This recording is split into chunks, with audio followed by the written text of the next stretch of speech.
안녕하세요. 오늘 저희가 함께 좀 깊이 들여다볼 자료가 있는데요.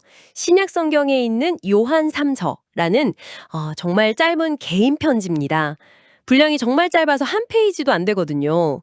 근데 마치 한 2000년 전에 어느 공동체 리더가 다급하게 보낸 이메일을 딱 엿먹는 것 같은 그런 생생함이 있어요. 사실 이 짧은 편지가요, 어떻게 보면 고대 교회의 운명을 건 두 가지 리더십 모델의 격전지라고 할 수 있습니다. 아, 격전지요? 네. 한쪽은 연결하고 이렇게 환대하는 리더십, 다른 한쪽은 통제하고 배척하는 리더십이죠.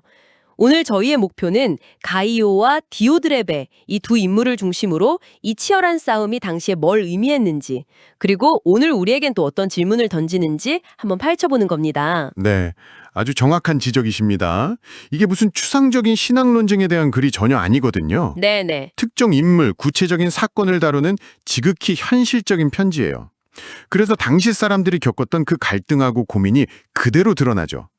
말씀하신 대로 이 편지의 심장부에는 진리를 위해 손님을 맞는 리더십과 으뜸이 되기 위해 문을 닫는 리더십, 이 사이에 팽팽한 긴장감이 딱 자리 잡고 있습니다. 좋습니다.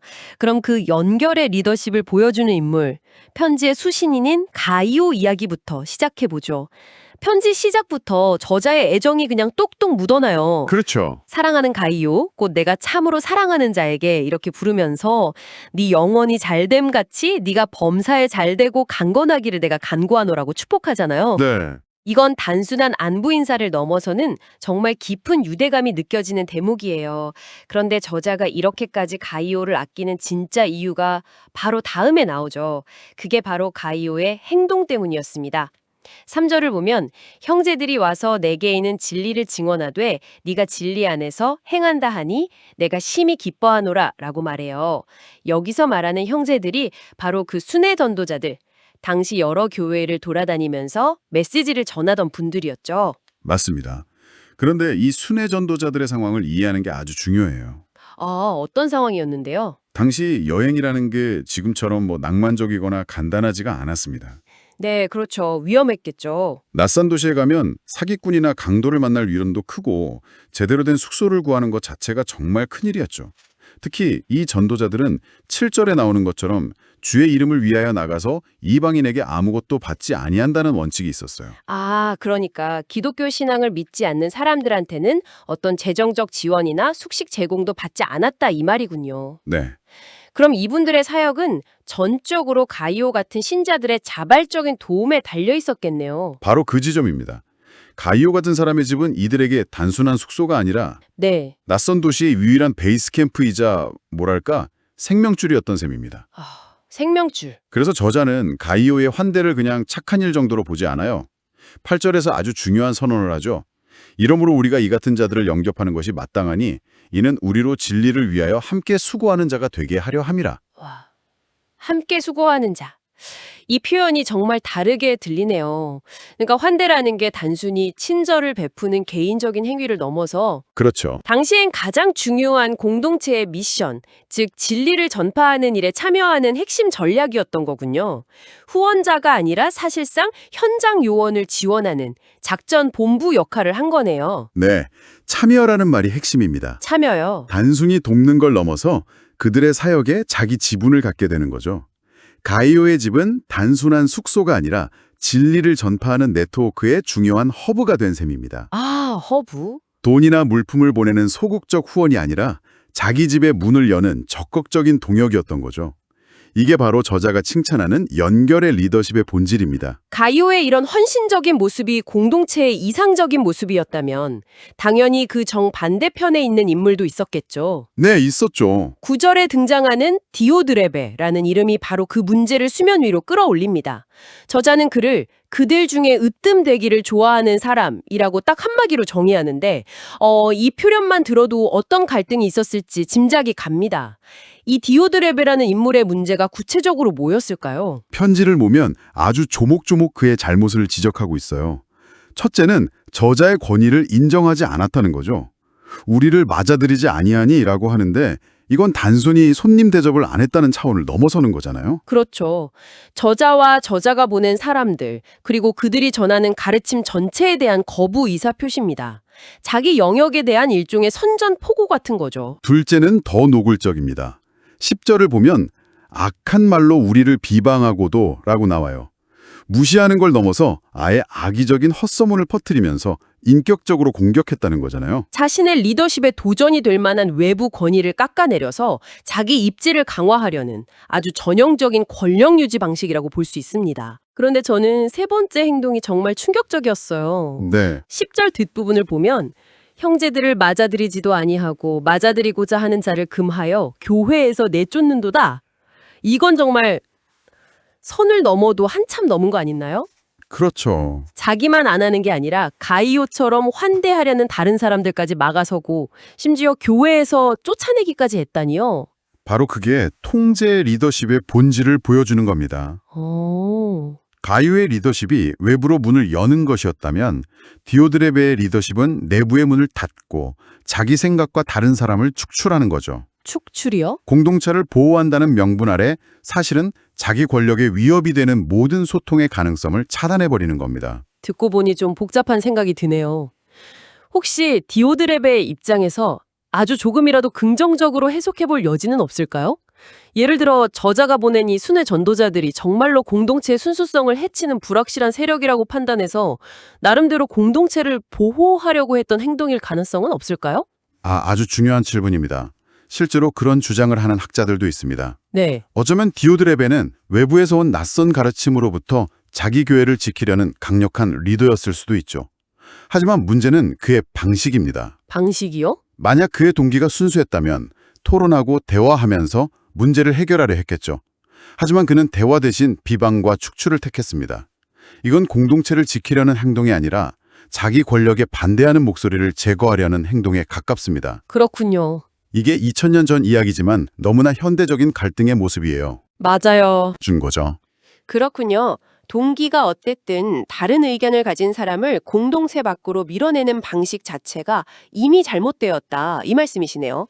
자, 그럼 이렇게 가이오와 디오드레베라는 극명한 두 인물상이 제시된 후에 저자는 가이오에게 그리고 우리에게 어떤 결론을 내리고 싶었던 걸까요? 저자는 11절에서 아주 직접적으로 말합니다. 사랑하는 자여 악한 것을 본받지 말고 선한 것을 본받으라. 디오드레베를 따를 것인가 아니면 선한 모델을 따를 것인가 선택하라는 거죠. 네. 그리고 그 선택의 기준을 바로 제시합니다. 선을 행하는 자는 하나님께 속하고 악을 행하는 자는 하나님을 배웁지 못하였느니라. 이 부분이 중요하군요. 단순히 착하게 살아라는 윤리적인 권고가 아니네요. 다른 사람을 어떻게 대하는가 하는 그 구체적인 행동이 그 사람의 신앙의 본질, 즉 하나님과의 관계를 그대로 보여준다는 선언이군요. 정확합니다. 믿음이 머릿속 관념이 아니라 환대와 포용 혹은 배척과 통제라는 구체적인 삶의 태도로 드러난다는 것을 아주 명확하게 연결하고 있는 겁니다. 그런데 여기서 흥미로운 점이 저자는 이야기를 끝내지 않고 데메드리오라는 세 번째 인물을 갑자기 등장시킵니다. 네, 그렇죠. 12절에 데메드리오는 뭇사람에게서 그리고 진리 그 자체에게서도 증언을 받았다면서 엄청난 칭찬을 하거든요. 가이오가 행동으로 칭찬받았다면 데메드리오는 평판으로 칭찬받는다는 점이 좀 달라 보여요. 왜 저자가 굳이 이 세 번째 인물을 추가했을까요? 가이오와 디오드레베의 대비만으로도 메시지는 충분히 명확하지 않았을까요? 아주 예리한 질문이십니다. 데메드리오의 역할이 바로 이 편지의 메시지를 완성하는 열쇠입니다. 열쇠요? 생각해 보세요. 가이오는 편지를 받는 당사자이고 그의 환대라는 구체적인 행동이 칭찬의 이유였습니다. 네. 반면 디오드레베는 권력을 남용하는 행동으로 비판받았죠. 그런데 데메드리오는 좀 다릅니다. 그는 특정 행동 하나가 아니라 그의 삶 전체가 만들어낸 평판으로 증명되는 인물입니다. 모든 사람과 진리 자체가 그의 훌륭함을 보증한다고 하잖아요. 이건 하루아침에 만들어질 수 있는 게 아니죠. 그렇군요. 그러니까 가이오가 선한 행동의 모델이라면 데메드리오는 꾸준하고 일관된 삶을 통해 얻어진 선한 인격 혹은 성품의 모델이라고 볼 수 있겠네요. 바로 그겁니다. 저자는 가이오에게 이렇게 말하는 셈이죠. 가이오, 당신이 지금 하고 있는 그 선한 행동, 그 환대를 계속하십시오.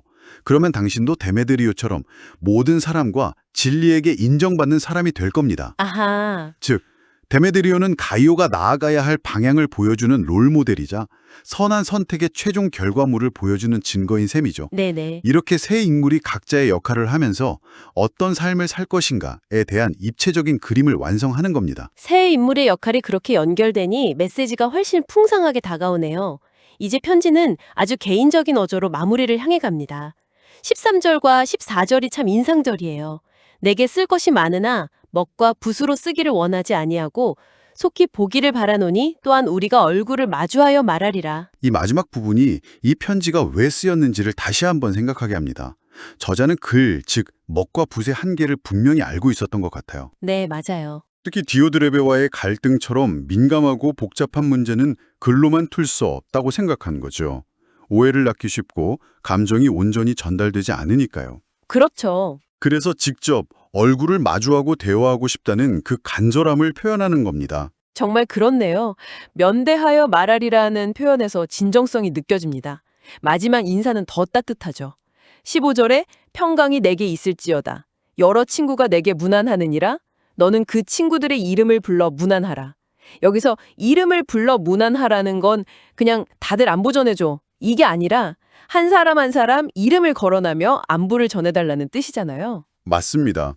디오드레베가 자기와 뜻이 다른 사람들을 내쫓는 리더십을 보여줬다면 저자는 공동체 구성원 한 명 한 명의 이름을 기억하고 안부를 묻는 지극히 개인적이고 포용적인 공동체의 모습을 마지막에 다시 한번 강조하는 겁니다.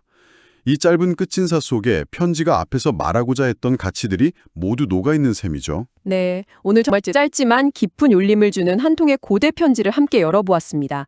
환대와 적대감, 섬김과 굴림, 연결과 통제라는 두 리더십 사이의 팽팽한 갈등을 생생하게 엿볼 수 있었네요. 이 편지가 2000년이 지난 지금까지도 힘을 갖는 이유는요. 우리의 신앙이 결국 구체적인 행동으로 귀결된다는 점을 너무나 명확하게 보여주기 때문인 것 같습니다. 네. 추상적인 믿음의 고백이 아니라 당신은 낯선 일을 기꺼이 맞아들이는가? 더 큰 대의를 위해 일하는 사람들을 지지하는가? 그리고 공동체 안에서 나와 다른 의견을 가진 사람을 어떻게 대하는가? 같은 아주 실질적인 질문들을 우리에게 던지고 있죠. 가이오, 디오드레베, 데메드리오. 편지는 우리에게 이 세 인물의 뚜렷한 초상화를 남겼습니다.